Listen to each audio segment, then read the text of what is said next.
Okay, here we go. 5'10", 5'10", makes $70,000 not married, any race, not married, any race, and not obese. Not Anybody obese, want to guess? earning $70,000 per year. Anybody want to take a guess? What do you think? 18. 18%. 10%. 10%. 15. 15? 12. What do you think?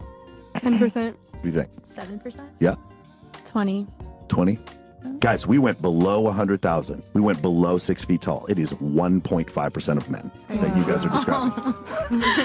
Now, here's the thing. Here's the reason why we bring this up. I love the looks on your face, by the way. I'm sorry. Now that we know the numbers pretty much. Sorry to crush your dreams. But the first part is that number. Now, the second part is, can you get this guy to, 1, have sex with you, 2, be in a relationship with you, 3, be in a relationship with you and not cheat? Now, those numbers get even progressively lower, right? Okay, we all know that just about every woman wants the 666 guy. 6 foot, 6 pack, 6 figures. We all laugh at this, but women can have any preference they want, even if it is delusional. But let's do the math. Of the 162 million men in the US, only 0.4% are 666. That's a shade over 664,000. Now, that sounds like enough to go around, but there are over 167 million women in the US, which means that there is only one 666 guy per 252 women. So if you're a woman who wants a 666 guy, you're competing with 251 other women for that one guy. And that's if you don't have a racial preference. If you exclude Indian, Asian, and Hispanic men, you're competing with 607 other women. So ladies, the next time you ask yourselves why you're single, ask yourselves this: what do I have that at least 251 other women do not? And there's your answer. Now this, after the first 2 videos, talking about percentage, we've talked about this numerous times, right? Maybe if another person talks about it, like Donovan Sharp, who's in the gray manosphere, or even the guy that was on Fresh and Fit, who's in the white manosphere, talks about it. And they're talking about it as a general concept, a broad concept, basically one from a total concept. And then somebody like Donovan is talking about white and black, but mainly white people who have a higher percentage, right? We're just going to talk about black people and black men because of social media and internet dating. Black women have a extremely inflated idea of the market, an extremely inflated idea of their worth, which is why they don't like the numbers. And Kevin, to his credit, people don't think that, and women don't think that. Kevin was a saint compared to people like me, compared to people like Donovan Sharp, compared to people like the white guy, or people like other folks, like Pearl, which is the reason black women don't like Pearl, because Pearl is more like a guy. She's cutthroat. The numbers are the numbers, because she's an athlete. To me, I'm a STEM guy. I'm a numbers guy. The numbers are the numbers.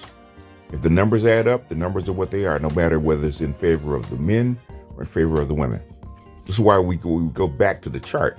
Black demographics is not pro-black male. It actually leans more toward female. If they can give female an edge in the numbers, they will actually quote numbers that are in favor of the female. This is supposed to be in favor of the females because what they're doing, they're emphasizing these categories, to say that if you add this up as far as the dating market, the top 20%, 14, 15% is almost equal. In fact, that if you look at the 6-figure guy, there's more 6-figure guys than 6-figure girls. That's what they wanted to emphasize. They're not emphasizing the rest because this is what they don't emphasize. This is what they don't emphasize right here.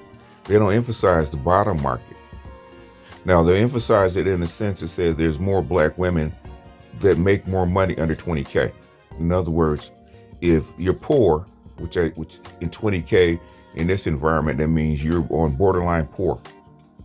And if you're borderline poor, then black women do fare better because there's less black women with no income, and even black women with no income have benefits, whereas black men don't. And when they have income under 20K, there's more black women than black men have under 20K. So anything below 50K, there's more black women that make that amount of money.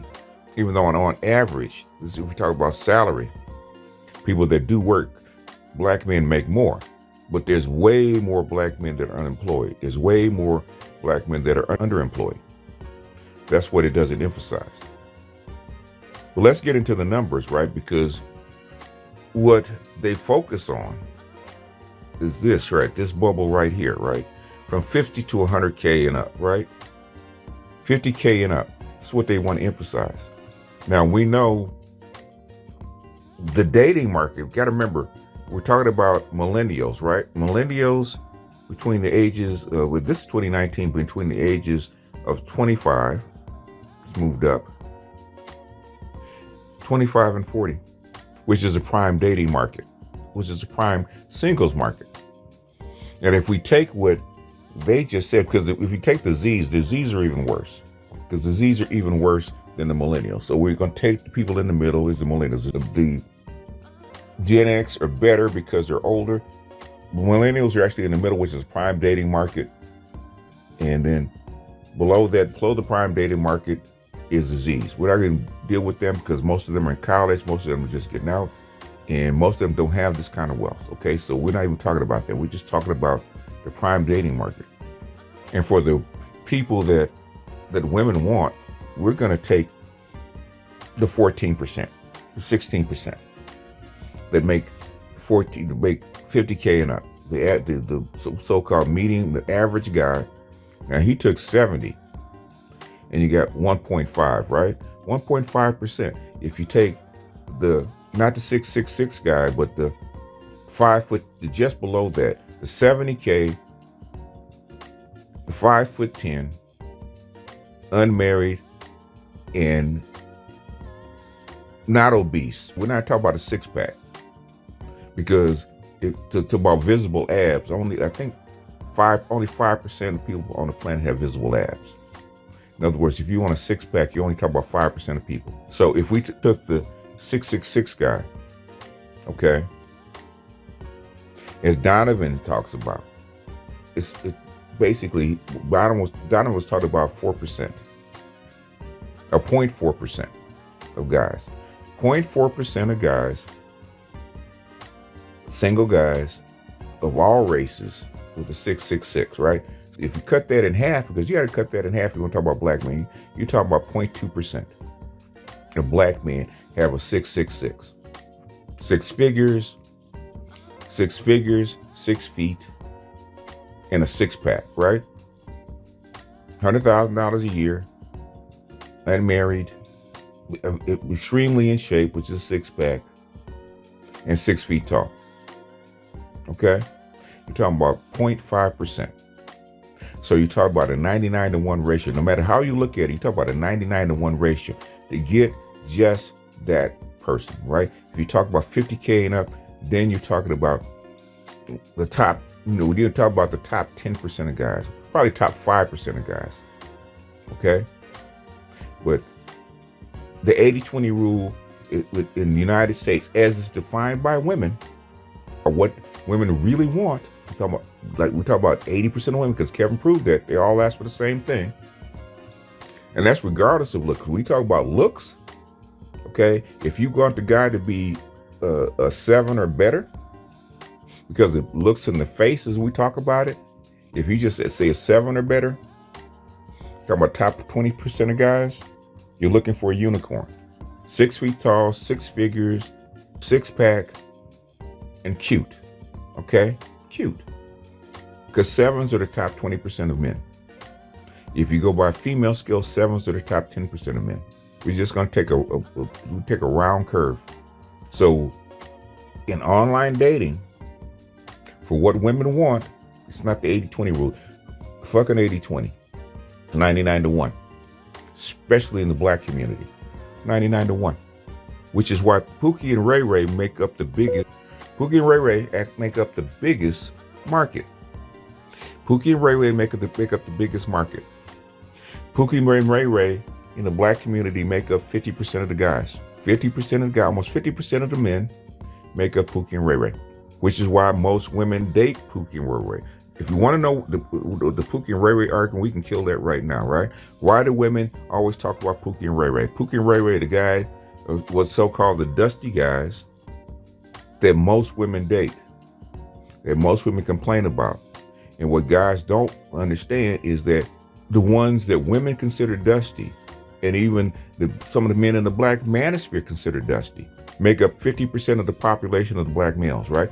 50%. Also, 50% of the so-called black females are dusty. If we want to use the same equivalent, probably more. There's probably more dusty females than there are dusty males, because there's 3 million more females, more adult females in the United States than males. There are more females, so there are more dusty females than there are dusty males. But 50% of the prime dating market, from 25 to 45, we're not even including the guys below that, right? Because guys below that most of the Z's will be in the dusty category, which is why women complain about them most, because they make up the biggest percentage. What we call non-dusty would be here, okay? 50K and up will be called generally non-dusty. We're gonna call them non-dusty according to what women want, according to what Jason Black says, right?